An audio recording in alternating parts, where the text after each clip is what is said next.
On June 24th, 1975, two pilots on Eastern Airlines Flight 66 were making a routine approach into KJFK Airport in New York. The pilots were cleared for runway 22 left on the ILS approach, but little did the pilots and the controller know that a thunderstorm was developing right over the approach course of runway 22 left. As the pilots were descending, they noticed that there was an increase in performance, which arrested their initial descent. The pilot's natural reaction was to reduce the power to continue descending down to the airport. However, the sudden increase in performance was followed by a sudden drop in performance as well.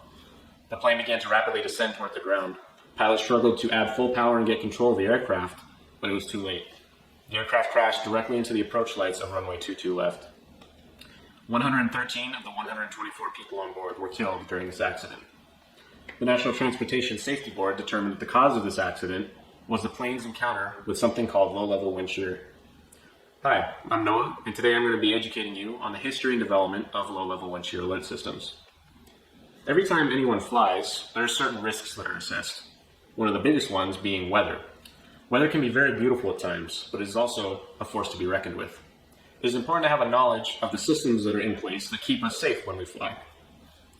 As a pilot, it is my job to understand both weather theory and weather detection systems so as to make accurate and safe decisions while flying. So today I'll be using my personal experience and knowledge, as well as research done by professionals and experts in the aviation industry. In order to understand the history of low-level wind shear alert systems, it's important to define what low-level wind shear is, touch on the cause and development of these systems, and finally evaluate the current state of these systems today. According to the National Weather Service, low-level wind shear is defined as a sudden change in wind speed and direction within 2,000 feet of the ground. The most dangerous form of low-level wind shear is something called a microburst. Microbursts are localized columns of air that come from the updrafts of a thunderstorm not being able to support the core of a thunderstorm. In turn, that core drops to the ground, which creates downdrafts reaching speeds of up to 100 miles an hour. Microbursts typically last around 15 minutes, but they can be extremely deadly. Now that we've defined what low-level wind shear is, we can touch on the cause and development of low-level wind shear alert systems. According to the Bulletin of the American Meteorological Society, between 1965 and 1990, there were a total of 531 deaths in aviation related to low-level wind shear. After the events of Eastern Airlines Flight 66 in 1975, the Federal Aviation Administration, or the FAA, started to research and develop a system that could detect and report low-level wind shear at an airport. The first system developed for this was developed by the FAA, and it was called the Low-Level Wind Shear Alert System. This system used ground stations to detect wind data.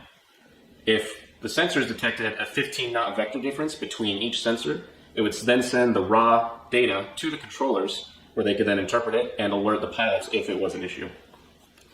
This first system wasn't very good. One of the reasons was that the ground sensors could not pick up smaller, more subtle wind shifts on the airport, and it also created more false alarms than it did accurate reports. This abundance of false alarms actually contributed to pilots believing that wind shear wasn't as dangerous as the FAA was making it seem. So in 1983, the FAA reached out to the National Center of Atmospheric Research, or the NCAR, and asked them to help develop and further improve the system that they had already created.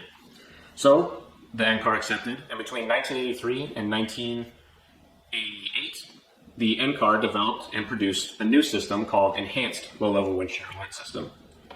This new system had an increased number of ground sensors, and it could accurately detect and report low-level wind shear with a probability of 90% and it guaranteed a false alarm rate of 10% or less. So definitely a significant improvement from before. The NCAR continued to develop their system until they reached what we have currently today, the low-level wind shear system, low-level wind shear alert system, but is currently in use at airports across the nation. This new system is called the Phase 3 low-level wind shear alert system. This system has an increased number of ground stations, and they're spaced so that they're no more than 1 nautical mile apart, and so that they can detect wind shift change up to 2 nautical miles away from each end of the runway.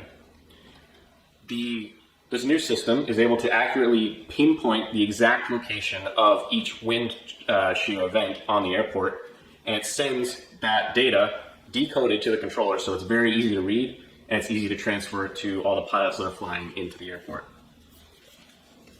Thanks to this new and developed system that we have, there have been 0 reported fatalities in aviation related to low-level wind shear since 1995, which is pretty incredible. So, to conclude, low-level wind shear is defined as a sudden change in wind speed and direction near the ground that can be very dangerous. The FAA and the NCAR spent many years developing and improving systems to detect low-level wind shear, and the current state of low-level wind shear alert systems today has reduced the number of accidents and fatalities related to low-level wind shear to 0. I hope that after hearing this information today, you have a better understanding and appreciation for how far technology has gone in the aviation industry. This technology helps keep us safe, and flying has never been safer. It's all thanks to the pioneers of flight and the continued growth of the aviation industry. Thank you.